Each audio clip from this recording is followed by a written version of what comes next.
할렐루야. 하나님의 은혜와 평강이 우리 모두에게 임하기를 예수님의 이름으로 축원해 드립니다. 오늘 말씀은 로마서 10장 14절에서 17절 말씀을 통해 생명의 말씀을 붙들고 일어서라 라는 제목으로 하나님 말씀 증거하겠습니다. 완전한 복음 로마서 강의 32번째 시간입니다. 로마서 말씀의 가장 큰 핵심, 그것은 바로 구원입니다. 우리의 인생에 있어서 구원이 없다면 사실 우리가 태어난 이유도 살아갈 이유도 없는 것입니다. 구원이 가장 중요한 것이죠. 구원의 끝은 바로 천국입니다. 우리가 신앙생활하는 이유, 천국을 위해서 우리가 신앙생활하는 것입니다. 그렇다면 어떻게 구원을 받느냐? 로마서는 한 단어로 표현합니다. 믿음이라고 이야기를 합니다. 그것을 신학적인 용어로 이신칭의라고 이야기를 하죠. 오직 믿음으로 의롭다 칭함을 받는다. 또 이신득의라고도 이야기를 합니다. 믿음으로 의를 얻는다, 구원을 얻는다라고 이야기를 합니다. 오직 믿음입니다. 그렇다면 어떻게 그 믿음을 우리가 소유할 수 있는가? 구원받을 믿음, 천국 갈 수 있는 믿음, 그 믿음이 어떻게 우리 안에 생겨날 수 있는가? 오늘 말씀은 믿음의 출처에 대해서 이야기를 합니다. 우리가 믿는다라고 이야기를 합니다. 예수님을 믿는다라고 이야기를 하는데 사실은 어떻게 보면 가짜 믿음일 수도 있다는 것입니다. 그 믿음은 출처를 통해서 진짜 믿음과 가짜 믿음이 나뉘어지게 된다는 것이죠. 우리가 믿음이 있다고 합니다. 근데 그 믿음이 상황도 이기지 못합니다. 또 그 믿음이 자꾸 왔다 갔다 합니다. 가짜 믿음입니다. 믿음은 흔들리지 않는 것이 진짜 믿음입니다. 믿음은 오직 믿음으로 세상을 이긴다라고 이야기를 합니다. 그 어떤 상황이 와도, 그 어떤 환경이 와도 믿음은 그 모든 것을 이기는 힘이, 능력이 있는 것입니다. 근데 자꾸 지고 있다면 사실 우리의 믿음이 가짜 믿음은 아닌가 점검해 봐야 한다는 것입니다. 왜 가짜 믿음입니까? 처음부터 가짜입니다. 출처가 잘못됐다는 것입니다. 그래서 결론부터 이야기를 하면 믿음의 출처가 어디입니까? 오직 하나님의 말씀이다 라고 오늘 성경은 우리에게 가르쳐주고 있습니다. 오늘 17절 말씀을 같이 한번 읽어보겠습니다. 시작. 그러므로 믿음은 들음에서 나며 들음은 그리스도의 말씀으로 말미암았느니라. 아멘. 우리의 믿음은 우리 안에서 자발적으로 생겨나는 것이 아닙니다. 내가 믿어야지 결단으로 생겨나는 것이 아닙니다. 또한 저절로 믿어지는 것도 아닙니다. 오직 그 믿음의 출처는 하나님의 말씀으로 우리 가운데 생겨나게 되는 것입니다. 그러므로 우리 안에 있는 믿음이 정말 하나님의 말씀으로 생겨났는가, 이것을 점검해 봐야 된다는 것입니다. 그러므로 그 믿음은 우리를 살리는 능력이 있다라고 성경은 말씀하고 있죠. 우리 영혼을 살리고 우리 가정을 살리고 우리 주변을 살리는 그 능력이 오직 믿음 안에 있다는 것입니다. 근데 살리는 것은 육체에 있는 것이 아니라는 것입니다. 그 믿음이 우리의 감정에 있다면, 우리의 느낌에 있다면 그것은 가짜 믿음입니다. 우리 감정으로 믿어지느냐, 우리 또 느낌으로 믿어지느냐, 여기에 집중을 하고 있다면 이 믿음은 우리가 찾을 수 없는 것입니다. 가짜입니다. 오직 믿음은 하나님의 말씀, 이것을 붙드는 것입니다. 성경은 이렇게 말씀합니다. 요한복음 6장 63절 우리 같이 한번 읽어보겠습니다. 시작. 살리는 것은 영이니 육은 무익하니라.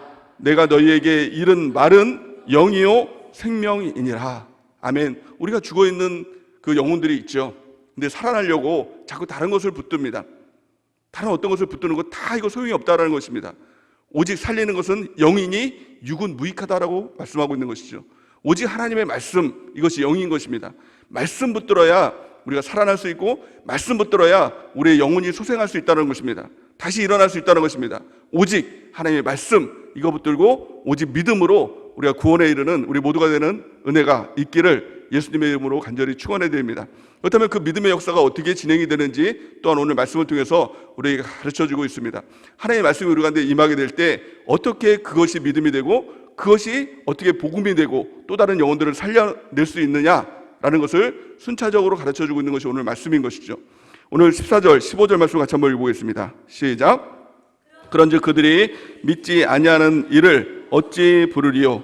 듣지 못한 일을 어찌 믿으리요? 전파하지 자가 없이 어찌 들으리요? 보내심을 받지 아니하였으면 어찌 전파하리요? 기록된 바 아름답도다 좋은 소식을 전하는 자들의 발이여 함과 같으니라. 아멘. 하나님의 말씀이 우리 가운데 임하게 되면 우리 가운데 믿음이 생기게 되죠. 그때 하나님은 우리를 보내신다는 것입니다. 그 보내심을 통해서 어떤 일들이 일어나게 됩니까? 우리가 복음을 증거하게 되죠. 복음을 증거할 때 복음을 듣는 일들이 일어나게 됩니다. 그도 듣고 나도 듣게 되는 것이죠.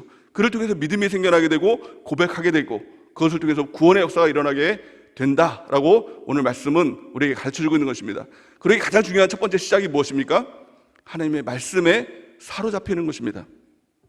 우리 인생에 있어서 가장 전환점이 되는 그 순간이 언제입니까? 말씀에 사로잡힐 때 우리 인생이 전환되는 것이죠. 또한 우리 인생에 있어서 부흥의 역사가 언제 일어납니까? 또한 말씀에 사로잡힐 때 우리 인생에 놀라운 부흥의 역사가 이루어지게 되는 것입니다. 가장 중요한 것은 말씀에 사로잡힌 자가 되는 것이죠. 또한 어떤 사람들을 보면 신앙생활 하는데 생기를 잃어버린 사람이 있습니다. 그래서 두려움 가운데 있고 또 염려 가운데 있는 사람들이 있죠. 답답하다고 이야기하는 사람이 있습니다. 또한 어떤 문제 가운데 눌려있는 사람들이 있습니다. 또한 어떤 끝나지 않는 일 때문에 지쳐있는 그런 사람들의 모습을 우리가 볼 수도 있죠. 예배에 나와도 어쩔 때는 내가 왜 이 자리에 있나 라는 생각이 드는 사람도 있습니다. 셀 예배에 나와서도 내가 여기서 뭘 하고 있지? 라고 생각하는 사람들이 있는 것입니다. 왜 그럴까요? 껍데기만 남았기 때문에 그렇습니다. 사실 영혼이 죽어있는 모습인 것입니다. 그런 모습을 성경은 뭐라고 표현하느냐? 마른 뼈다 이렇게 얘기를 합니다. 우리 중에서도 마른 뼈와 같은 모습이 있는 사람도 있겠죠. 영혼이 마른 뼈 같은 사람, 또 우리 가정이 마른 뼈와 같은 사람, 우리 주변에 있는 이 모습들이 셀이 마른 뼈와 같은 모습으로 살아가는 사람들도 있을 것입니다. 그럼에도 불구하고 소망이 있는 것은 오늘 성경에 보니까 마른 뼈도 살아날 수가 있다 라고 우리 주님이 말씀을 하십니다. 마른 뼈 같은 우리의 영혼이라 할지라도, 우리의 마음이라 할지라도, 우리의 가정이라 할지라도, 우리의 사업장이라 할지라도, 우리 주변이라 할지라도 소망을 갖는 은혜가 있길 바랍니다. 마른 뼈도 살아날 수 있습니다. 뭘 통해 살아날 수 있을까요? 하나님의 말씀이 그 가운데 임하게 되면 생기가 나타나게 되는, 살아나게 되는 하나님의 역사가 나타나게 될 줄을 믿습니다. 성경은 이렇게 말씀합니다. 에스겔 37장 4절에서 5절 우리 같이 한번 읽어보겠습니다. 시작. 또 내게 이르시되 너는 이 모든 뼈에게 대언하여 이르기를 너희 마른 뼈들아 여호와의 말씀을 들을지어다. 주 여호와께서 이 뼈들에게 이같이 말씀하시기를 내가 생기를 너희에게 들어가게 하리니 너희가 살아나리라. 아멘. 이 말씀이 여러분들에게 약속이 되길 바랍니다. 우리의 심령이 마른 뼈와 같습니까? 우리의 영혼이 마른 뼈와 같습니까? 우리 가정이 정말 마른 뼈와 같이 다 죽어있는 모습입니까? 우리 주변이, 우리 사업장이, 우리 직장이 마른 뼈와 같은 모습입니까? 우리 자녀가, 우리 남편이, 우리 아내가 마른 뼈와 같은 모습입니까? 그러하다 할지라도 하나님의 말씀이 그 가운데 임하게 될 때 생기가 되는, 생기가 살아나는, 역사하는 하나님의 역사가 나타나게 될 줄을 믿습니다. 오늘 이 시간이 하나님의 말씀이 임하는 그 시간이 되길 바랍니다. 생기로 다시 살아나는 하나님의 역사가 우리 가운데 임하기를 원합니다. 가장 중요한 것은 우리가 거듭나는 것이죠. 새로 태어나는 것입니다. 육으로 태어나고 다시 영으로 태어나는 것입니다. 우리 거듭남의 역사가 무엇으로 이루어지는 것입니까? 성경은 오직 하나님의 말씀으로 그것이 이루어진다라고 성경은 말씀하고 있는 것입니다. 베드로전서 1장 23절 우리 같이 한번 읽어보겠습니다. 시작. 너희가 거듭난 것은 썩어질 씨로 된 것이 아니요 썩지 아니할 씨로 된 것이니 살아있고 항상 있는 하나님의 말씀으로 되었느니라. 아멘. 하나님의 말씀은 그냥 말씀으로 끝나는 것이 아니라 살아있는 말씀이라는 것입니다. 그 말씀이 우리 가운데 임하게 되면 내가 일하는 것이 아니라 내 의지로 무엇인가 하는 것이 아니라 말씀이 일하는 사람이 된다는 것입니다. 또한 놀라운 것은 그 말씀은 잠시 있다 사라지는 것이 아니라 항상 있는 말씀이라는 것입니다. 우리가 그 말씀, 항상 있는 말씀을 붙들고 그 말씀에 사로잡혀 살아갈 때 누구라도 그 말씀으로 변화되고 말씀으로 생겨나는 살아있는 하나님의 역사가 우리 가운데 나타나게 된다는 것입니다. 그렇다면 구체적으로 하나님의 말씀이 우리 가운데 임하게 될 때 우리 개인적으로 어떻게 우리가 변화되고 어떻게 우리 마음 가운데 역사하고 그 말씀이 일하시는가 우리가 세 가지로 좀 살펴보길 원합니다. 가장 첫 번째, 말씀에 사로잡히게 되면 나타나는 특징, 그것은 바로 거룩입니다. 성경은 이렇게 말씀합니다. 디모데전서 4장 4절에서 5절 같이 한번 읽어보겠습니다. 시작. 하나님께서 지으신 모든 것이 선함에 감사함으로 받으면 버릴 것이 없나니 하나님의 말씀과 기도로 거룩하여 지민이라. 아멘. 우리가 거룩해지는 것, 우리가 죄를 이겨내는 것, 그것은 우리의 의지로 되는 것이 아닙니다. 우리의 의지는 작심 삼일이면 끝납니다. 또다시 죄로 빠지고 또다시 죄로 빠지고 왜 그런 일이 반복됩니까? 정말 핵심을 잡지 못해서 그렇습니다. 거룩해지는 건 그것은 오직 말씀과 기도로 거룩해진다는 것입니다. 거룩이 무엇입니까? 그것은 하나님의 성품인 것이죠. 하나님의 마음인 것입니다. 우리의 마음이 바뀌는 것, 이것이 바로 거룩인 것입니다. 또한 거룩이 무엇입니까? 구별된 것이 거룩된 것입니다. 세상 사람들의 마음과 구별된 것, 구별된 마음, 이것이 바로 거룩인 것이죠.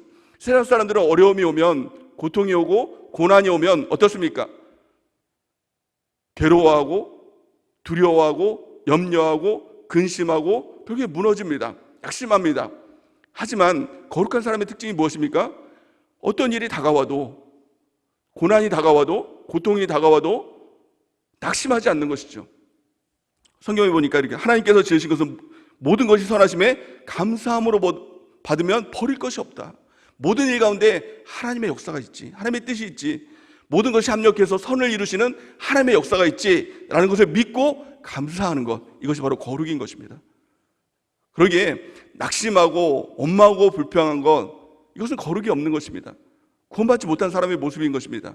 오직 말씀과 기도를 통해서 거룩한 사람이 되는 것입니다. 우리가 말씀에 사로잡혀서 거룩한 주의 백성 되는 은혜가 있길 바랍니다. 그래서 마침내 구원에 이르는 우리 모두가 되는 은혜가 넘치기를 바랍니다. 두 번째, 말씀에 사로잡히면 나타나는 특징이 뭘까요? 그것은 바로 우리 마음에 불이 임하게 된다는 것입니다. 성경에 보면 누가복음 24장에 보면 모든 것을 다 잃고 마음을 잃고 낙심되어서 엠마오로 가는 두 제자의 모습이 나옵니다. 그들에게 소망이 없었습니다. 하지만 예수님께서 다가오셔서 그들에게 말씀을 주시죠. 그 마음 가운데 말씀을 주실 때 어떤 일들이 일어납니까? 그들이 이렇게 고백을 합니다. 누가복음 24장 32절 우리 같이 한번 읽어보겠습니다. 시작. 그들이 서로 말하되 길에서 우리에게 말씀하시고 우리에게 성경을 풀어주실 때에 우리 속에서 마음이 뜨겁지 아니하더냐 하고. 아멘. 말씀이 우리 가운데 임하게 될 때, 말씀에 사로잡힐 때 그 특징, 뜨거움이 임하게 되는 것입니다. 불이 임하게 되는 것입니다. 신앙생활하면서 왜 불을 잃어버렸습니까? 왜 불 꺼진 신앙이 됐습니까? 그 이유는 단 한 가지입니다. 그 신앙의 매너리즘에 빠진 그 이유는 말씀이 소멸됐기 때문에 그렇다는 겁니다. 하나님의 말씀이 진짜로 우리 가운데 임하게 될 때 불이 임하게 되는 것입니다. 뜨거움이 임하게 되고 하나님에 대한 소망이 임하게 되는 것입니다. 오늘 그 불이 우리 가운데 임하는 귀한 축복이 있기를 예수님의 이름으로 축원해 드립니다. 예레미야는 이렇게 고백을 합니다. 예레미야 20장 9절 우리 같이 한번 읽어보겠습니다. 시작. 내가 다시는 여호와를 선포하지 아니하며 그의 이름으로 말하지 아니하리라 하면 나의 마음이 불붙는 것 같아서 골수에 사무치니 답답하여 견딜 수 없나이다. 아멘. 하나님의 말씀이 우리 가운데 가득하면 그것을 말하지 않고는 견딜 수 없는 불이 임하게 되는, 말하지 않으면 답답해서 그것을 견딜 수 없는, 복음을 증거하지 않고 전도하지 않으면 그것을 억지로 해라 해서 하는 것이 아니라 그 마음 가운데 답답해서 견딜 수 없는 그 마음이 드는 것, 말씀에 사로잡힌 사람의 특징인 것입니다. 우리 모두가 말씀에 사로잡혀서 하나님의 복음을 증거하는 주의 전도자로 쓰임받는 은혜가 있길 바랍니다. 마지막 세 번째, 우리가 하나님의 말씀에 사로잡힐 때 어떤 역사가 일어나게 될까요? 그것은 바로 현장으로 나가게 되는 역사가 나타나게 되는 것입니다. 현장으로 나가게 된다는 것은 우리 예수님께서 우리를 보내신다는 겁니다. 예수님께서 이렇게 말씀하십니다. 요한복음 20장 21절 같이 한번 읽어보겠습니다. 시작. 예수께서 또 이르시되 너희에게 평강이 있을지어다. 아버지께서 나를 보내신 것 같이 나도 너희를 보내노라. 아멘. 말씀에 사로잡히면 예수님께서 우리를 보내신다는 겁니다. 우리가 보내심을 입은 자가 된다는 것입니다. 아니, 보내심 입어가지고 이제 아프리카 선교사로 가야 합니까? 아니면 뭐 사지로 가서 내가 선교를 하고 복음을 증거해야 됩니까? 아닙니다. 우리가 있는 그 터전, 거기가 선교지인 것입니다. 예전에는 직장 갈 때 어떻게 갔습니까? 돈 벌러 갔죠. 목구멍이 포도청이라고 돈 열심히 벌어서 가족 먹여 살리려고 갔죠. 하지만 말씀이 임하게 되고 예수님이 우리를 보내시게 되면 돈 벌러 가는 것이 아니라 복음 증거하러 그곳에 가는 것이 되는 것입니다. 여러분들 가정에 들어갈 때 왜 가정에 들어갑니까? 갈 데 없으니까 가정에 들어가겠죠. 뭐 자려고 들어가는 사람도 있고 밥 먹으려고 들어가는 사람도 있겠죠. 아니, 집에 들어가야지. 안 들어가면 또 우리 집사람이 뭐 화를 내니까 또 들어가는 사람도 있을 것이고 여러 가지 이유로 집에 들어갈 것입니다. 하지만 그 모든 이유가 아니라 주님의 말씀에 사로잡히면 가정에 들어가는 그 이유가 선교하러 들어가는 것입니다. 하나님의 복음을 증거하기 위해서, 그들을 변화시키기 위해서 가정이 선교지로 변하게 되고 그것에 보내심을 받은 사람이 된다는 것입니다. 우리가 가는 모든 곳, 그것이 예수님께서 우리를 보내셔서 그곳에 가는 사람이 되는 것입니다. 또 우리를 통해서 그들이 변화되고 복음의 역사가 나타나는 그 일들이 일어나게 되는 것입니다. 예수님께서 하늘로 승천하시면서 우리에게 주신 명령이 있습니다. 그 명령이 무엇입니까? 지상명령입니다. 이 지상명령이라는 것은 이 땅 위에서 이루어야 될 명령이라고 생각을 하는데 그것이 아닙니다. 지상명령이라는 것은 이 지상이라는 게 이 땅이 아니라 가장 최고의 명령이라는 뜻을 가지고 있는 것이 지상명령입니다. 우리 하나님께서 우리 가운데 주신, 예수님께서 우리 가운데 주신 가장 최고의 명령, 그것이 바로 복음 증거죠. 우리를 그것을 보내시는 것입니다. 성경은 이렇게 말씀합니다. 마태복음 28장 19절에서 20절 우리 같이 한번 읽어보겠습니다. 시작. 그러므로 너희는 가서 모든 민족을 제자로 삼아 아버지와 아들과 성령의 이름으로 침례를 베풀고 내가 너희에게 분부한 모든 것을 가르쳐 지키게 하라. 볼지어다 내가 세상 끝날까지 너희와 항상 함께 있으리라 하시니라. 아멘. 이것이 바로 주님께서 주신 지상 명령입니다. 우리 말씀에 사로잡혀서 주님께서 가라 하신 곳에 가서 복음을 증거할 때 복음의 놀라운 역사들이 이루어지게 되는 것입니다. 우리가 이제 세 가지 사역에 집중을 하고 있죠. 우리 교회가 가장 첫 번째 집중해야 될 건 매주 100명 전도 등록하는 그 일들을 위해서 우리가 한 주간을 살아가고 있습니다. 어떤 사람은 100명 하니까 까무러칠 것 같죠. 아니 지금 10명 전도하는 것도 꼬닥꼬닥 하는데 100명 전도한다고요? 뭐 이렇게 이야기하는 분들은 있을 것입니다. 근데 성경을 보면 이런 말을 할 수가 없습니다. 말씀에 사로잡힌 한 사람 베드로가 말씀을 증거할 때 어떤 역사가 일어나겠습니까? 한 번에 3,000명이 회개하고 돌이키는 하나님의 역사가 일어나게 됐다는 것입니다. 또 말씀을 증거하니 5,000명이 회개하고 돌이키는 하나님의 역사가 나타나게 된 것입니다. 이것은 베드로의 능력이 아닙니다. 베드로가 잘나서 그런 것이 아니라 하나님의 말씀의 역사인 것입니다. 말씀에 사로잡혀서 말씀을 그대로 전파할 때 3,000명이 돌아오고 5,000명이 돌아오는 하나님의 역사가 나타나는 것, 이것이 바로 성경입니다. 우리 교회는 성경적인 교회를 표방하고 있죠. 지향하고 있죠. 우리 교회가 정말 성경적인 교회라면 이러한 역사가 나타나게 될 것입니다. 또 돼야 하는 것이고 될 줄을 믿습니다. 중요한 것은 말씀에 사로잡힌 한 사람인 것입니다. 그런데 100명이 많다고요? 아니요. 3,000명, 5,000명 한 사람이 그렇게 전도하고 사람들이 복음으로 몰려드는 것, 또 그들이 천국 백성 되는 것, 이것은 불가능한 일이 아닙니다. 있었던 일이고 또 지금도 동일하게 그 성령 하나님께서 이루시고자 하는 그 뜻인 것입니다. 중요한 것은 말씀에 사로잡힌 한 사람이 없기 때문에 그런 일들이 일어나게 되지 않는 것입니다. 저 여러분들이 그 말씀에 사로잡힌 한 사람이 되길 바랍니다.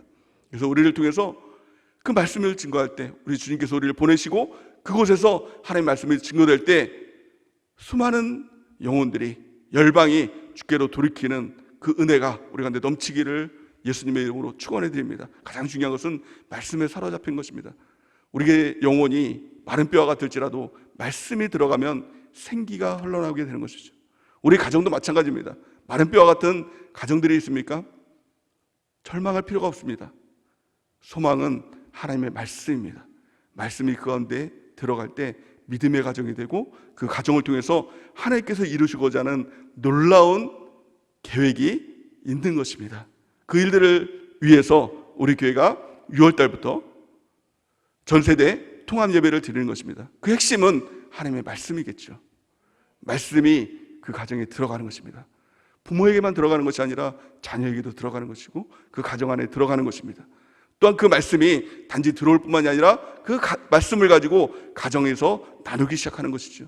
또 나누기 시작할 뿐만이 아니라 그 말씀대로 행하며 한 주간을 살아갈 때 그 한 주간에 얼마나 놀라운 하나님의 역사가 나타나게 될지 그 역사는 가히 상상할 수도 없는 것입니다. 가장 중요한 것, 하나님의 말씀 붙들고 말씀에 사로잡힌 주의 백성 되는 은혜가 넘치길 바랍니다. 그럼 어떻게 해야 될까요? 요한계시록 1장 3절 우리 같이 한번 읽어보겠습니다. 시작.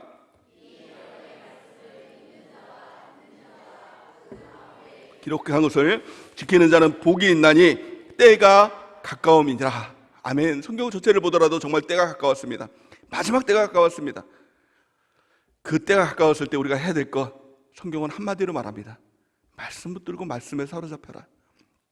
이 예언의 말씀을 읽는 자가 되라. 듣는 자가 되라. 그 말씀대로 기록한 것을 지켜 행하는 자가 되라. 신앙생활은 복잡하지 않습니다. 여러 가지 프로그램을 통해서 무엇인가 이루어지는 것이 아닙니다.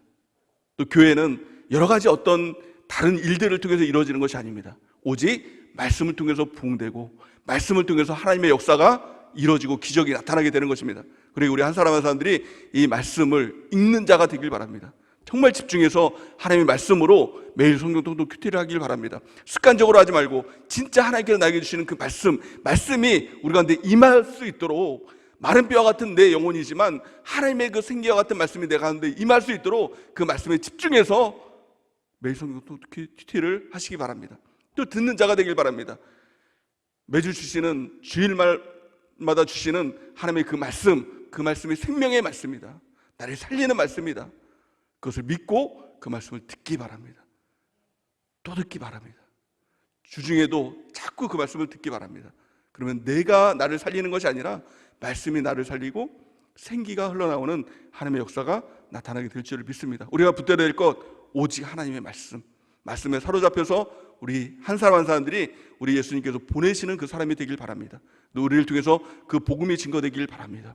그래서 그 복음을 통해서 그도 듣고 나도 듣고 다 구원받는 하나님의 역사가 나타나기를 바랍니다. 믿음의 역사가 나타나고 믿음의 고백을 통해서 우리 모두가 천국으로 향하는, 우리를 통해서 또 이 지역에 사는 모든 사람들이 다 천국으로 함께 가는 그 역사가 임하기를 예수님의 이름으로 간절히 축원해 드립니다.